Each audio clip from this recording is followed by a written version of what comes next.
Gjykata kushtetuese nuk ngriti procedurë për vlerësimin e kushtetueshmërisë së nismave për vazhdimin e mandatit të kryetarëve të komunave.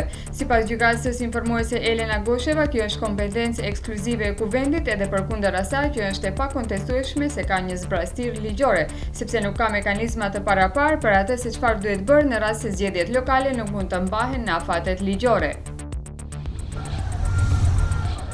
Kire Gjergjevski dhe babai i tij IG sot rreth orës 6 janë arrestuar në shtëpinë e tyre për sulmin ndaj deputetit Zjatin Sela në kuvent me datë 27 prill. Të dy akuzohen për vepër penale pjesëmarrje në turp me cila ka kryer vepër penale. Dje në bisedë informative është ftuar edhe IK nga Shkupi, i cili dyshohet për sulm ndaj liderit të opozitës Zoran Zaev.